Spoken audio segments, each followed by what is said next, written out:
दिल्ली में एक कॉलेज में मनीषा और अंकित एक साथ पढ़ाई करते थे। मनीषा और अंकित बचपन के पुराने दोस्त से, क्योंकि उनके घर आसपास इसे और दोनों पड़ोसी थे। जो मनीषा और अंकित छोटे छोटे हुआ करते थे, तभी से ही दोनों एक साथ एक ही स्कूल बताएं कि कॉलेज में पढ़ाई कर रहे हैं। अभी तक दोनों को एक साथ रहते रहते करीब करीब 18 से 20 साल का वक्त गुजर गया था, क्योंकि उन्होंने स्कूल से लेकर अपनी कॉलेज की पढ़ाई तक एक ही कॉलेज से एक ही साथ में किया करते थे। उस समय वे दोनों, मतलब के मनीषा और अंधी, एक साथ एक ही कॉलेज में पढ़ाई कर रहे थे। राहों में दोनों में इतनी ज्यादा गहरी मित्रता होने के कारण भाभी दोनों हमेशा साथ साथ रहते थे।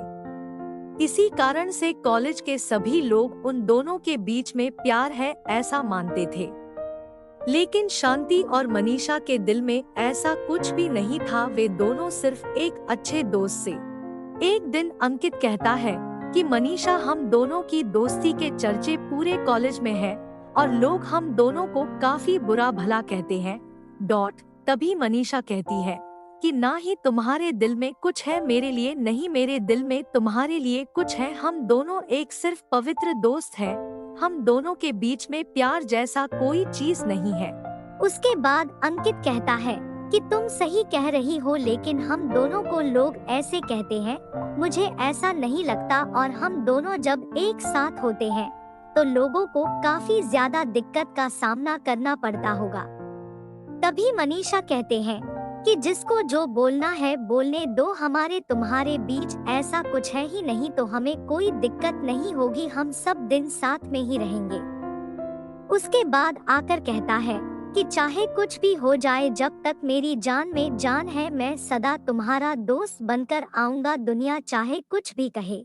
तभी कॉलेज में नामांकन का कार्य चल रहा था। इसे क्लास में एक खूबसूरत लड़की आई थी। इसका नाम स्वीटी था। स्वीटी देखने में बहुत ज्यादा खूबसूरत लग रही थी, और जब अंकित उसे देखा तो वह पहली बार में ही स्वीटी को पसंद कर लिया था। लेकिन यह बात ना तो स्वीटी को पता थी और ना ही मनीषा। एक दिन अंकित मनीषा को बुलाकर कहता है कि वह लड़की जो नहीं रही कॉलेज में आई है, जिसका नाम स्वीटी है, वह मुझे बहुत पसंद है। अगर तुम्हारा उसको बनता है तो तुम जाकर मेरे लिए बात करो। यह सुनकर हमेशा कहती है कि यह तो अच्छी बात है, वह तो बहुत अच्छी लड़की है, देखने में बहुत ज्यादा खूबसूरत है, तुमने अच्छी लड़की पसंद की है। फिर जैसे मनीषा एक दिन मौका देखती है, वह छोटी को अपने पास बुलाकर कहती है कि मेरा दोस्त, मतलब कि अंकित, तुमसे कुछ कहना चाहता है। फिर अंकित को उसके सामने बुलाता है और कहता है कि तुम दोनों आपस में बात कर लो। लेकिन जब अंकित स्वीटी से बात करने लगता है और कहता है कि छोटी, मैं तुमसे बहुत ज्यादा प्यार करता हूँ और तुम मुझे बहुत ज्यादा पसंद हो। इतना सुनने के बाद स्वीटी कहती है कि मैं ही नहीं, पूरा कॉलेज तथा पूरी आसपुर के सभी लोग जानते हैं कि तुम्हारा और मनीषा का बहुत ज्यादा चक्कर चल रहा है। पूरा कॉलेज तुम्हारे मनीषा के बारे में बोल रहे हैं। यह दोनों प्रेमी प्रेमिका है, हमेशा एक साथ रहते हैं और एक दूसरे को प्यार भी करते हैं। ऐसे में मैं तुमसे कैसे प्यार कर सकती हूँ, लेकिन यह बात अलग है। लेकिन मैं भी तुम्हें जब से देखी हूँ तब से तुम्हारे प्यार में पागल हूँ। स्वीटी, हम किसे कहते हैं? जब मैंने पहली बार ही तुम्हें देखा तो तुम्हें पसंद कर लिया था, लेकिन लोगों की बातें सुनकर कि मनीषा तुम्हारी गर्लफ्रेंड है, तो मैं अपने दिल से इस प्यार को निकाल दिया था। लेकिन नाम से अब तुम खुद ही बोल रहे हो, क्या तुम दोनों के बीच में कुछ नहीं है? तो मैं तुम्हारे प्यार को एक्सेप्ट करता हूँ और मैं भी आई लव यू कहता हूँ। उसके बाद अंकित और स्वीटी दोनों आपस में गर्लफ्रेंड बॉयफ्रेंड बन जाते हैं और दोनों एक साथ रहने लगते हैं। एक दिन कॉलेज में किसी फंक्शन होने का ऐलान हुआ था। सभी लोगों की तैयारियों में जुट गए थे। जल्द ही पार्टी का दिन भी नजदीक आ गया था। पूरी दुनिया अभी भी मास्क में चल रही थी, क्योंकि वह दौर जिनमें बस कुछ ही दिन पहले लॉकडाउन खत्म हुआ था पूरे शहर में। फंक्शन कॉलेज में शुरू हो गया था। सभी लोग फंक्शन में मास्क पहने हुए पार्टी में एंजॉय कर रहे थे। तभी उस पार्टी से निकलकर एक लड़का मनीषा को बुलाती है और कहती है कि चलो दूसरे कमरे में तुम्हें कुछ बात करनी है। जब मनीषा बाहर निकलती है, उसे साथ जाने के लिए भी उन्हें नहीं पता था कि कोई और उन्हें बुला रहा है। मस्त लगाने के बावजूद भी उन्हें कुछ पता नहीं चला पा रहा हूँ।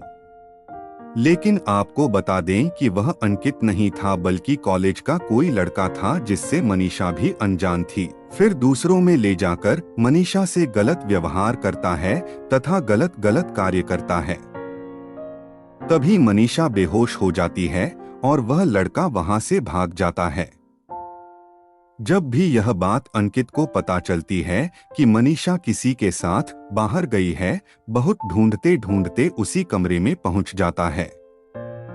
अंकित जब मनीषा को देखता है तो उसे बेहोशी की हालत में पाया। उसे उठाकर दिल के लिए अस्पताल ले गया और अस्पताल में भर्ती कर दिया। 2-3 दिन होने के बाद मनीषा को हो जाता है और उन्हें तबीयत सही नहीं लगती है। तभी मनीषा अंकित से कहती है कि मेरे साथ किसी ने बहुत बुरा बर्ताव किया है, मुझे अकेले रूम में ले जाकर मेरे साथ मेरा सिर्फ काम किया है। अंकिता मनीषा को दिलासा दिलातार कहना है कि जिंदा मत करो, मैं हूँ ना, तुम्हें किसी भी प्रकार का कोई दिक्कत नहीं होगा।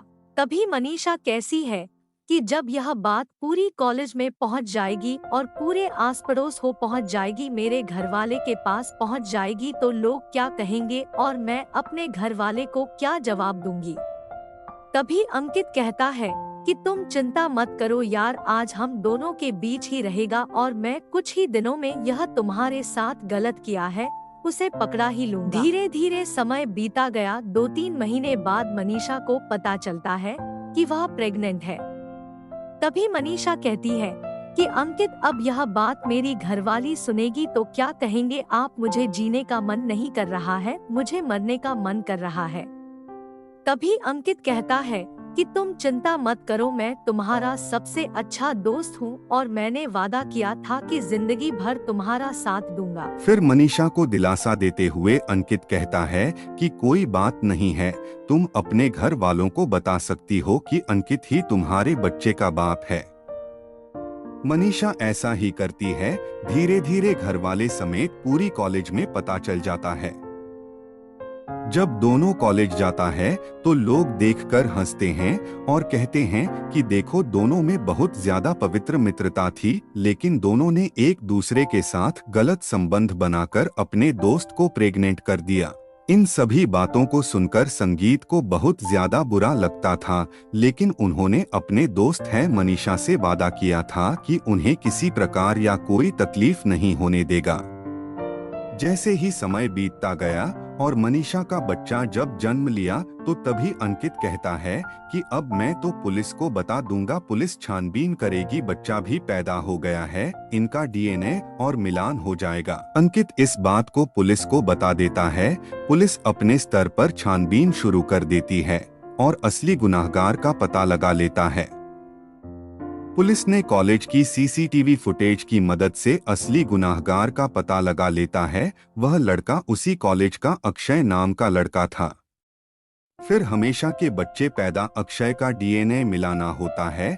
दोनों का डीएनए एक जैसा पाया जाता है और असली गुनहगार को पकड़ लिया जाता है। फिर दोनों के घर वाले को बुलाकर उनकी शादी कराई जाती है और फिर संगीत अपनी जिम्मेवारी से छुटकारा पाता है।